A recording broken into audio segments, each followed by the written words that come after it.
the best time to photograph birds is early in the morning. But sometimes you can't do that. Maybe you're on vacation somewhere beautiful, but the family has other plans, or you just can't make it up that early. Your best chances for doing successful bird photography at midday is to come out when it's overcast or at least mostly cloudy. That's going to give you the broadest light. That's going to bring down the contrast level and make it much easier to photograph birds once your exposure is set.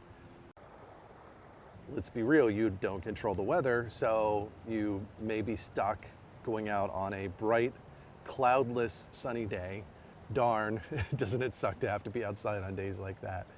If that happens, you really have to look for places where you can find lower contrast.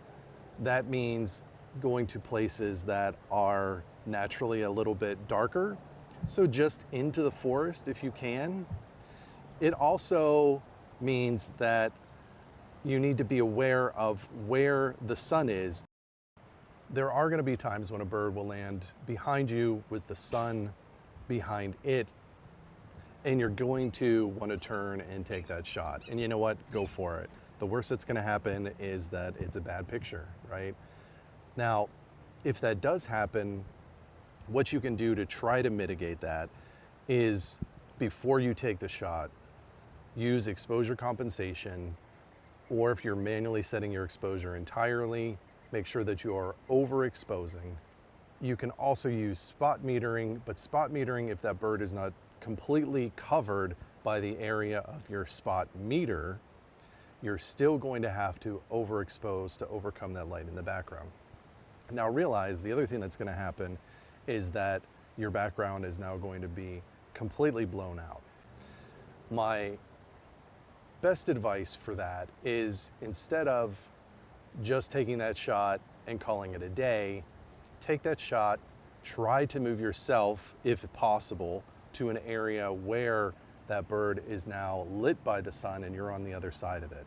If you can't move, waiting for the bird itself to move and just watching where it goes and hoping that it goes in a place that it's better lit by the sun so you can get that shot, that's going to be your best bet to come away with a much better photo. No matter what time of day it is, if you go out to photograph birds, your best chance for finding them is going to be at the edges. What do I mean by edges? I mean areas where more than one biome meet. For example, at the edge of a river, like here behind me at the Chattahoochee.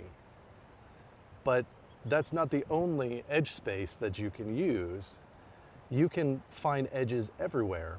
If you take this example, it looks like we found some edges, right? How many edges do you think we have in this spot? We have this cutaway in the forest, so it's really one forest. However, it's a big enough cut that to a bird, those are two separate areas.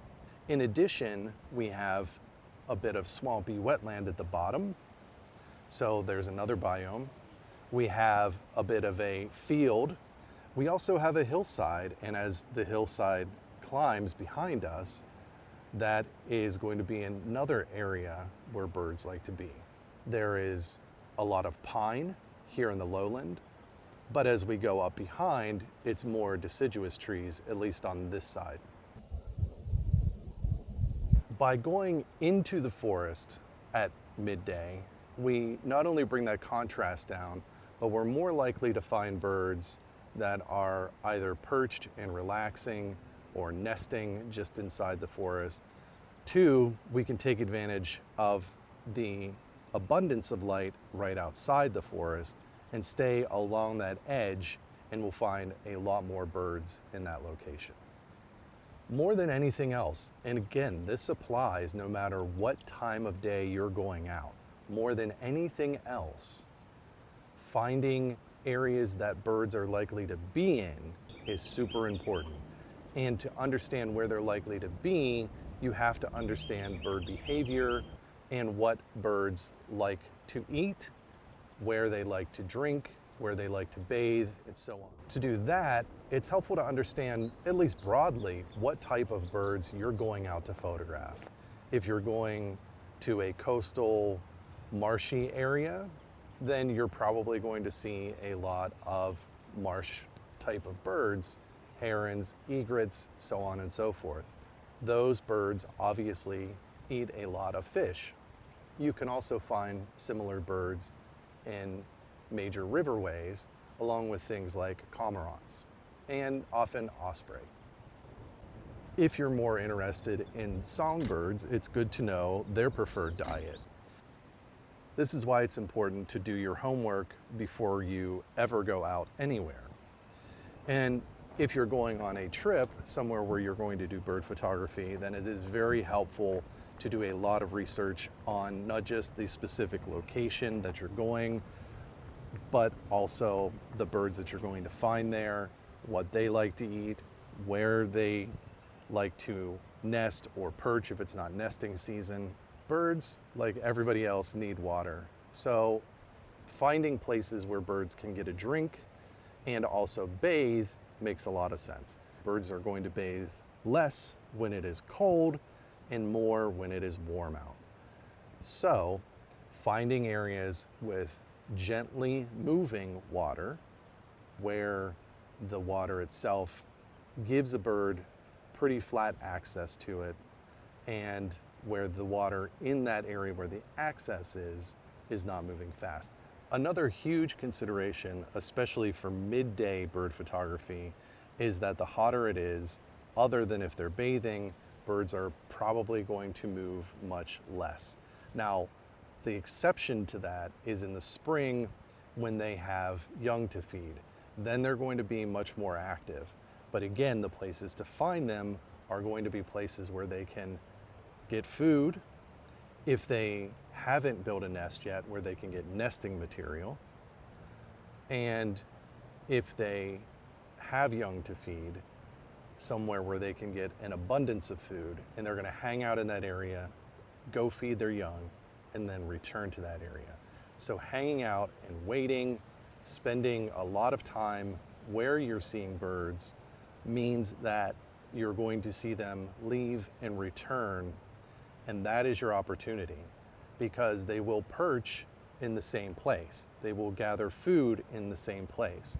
They will grab nesting material in the same location. A great example of this is this blue-gray gnatcatcher that I got photos of today, where it came to this cattail and grabbed a bunch of that soft material, flew back to its nest, took the time to install that in its nest, and then returned for more. So I managed to get several sessions of photos of this blue-gray gnatcatcher.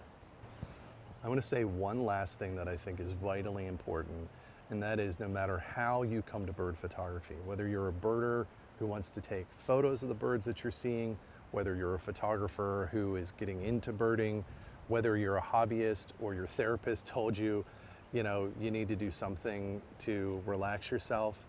At least in the United States, we often have this idea that we have to be productive 24/7.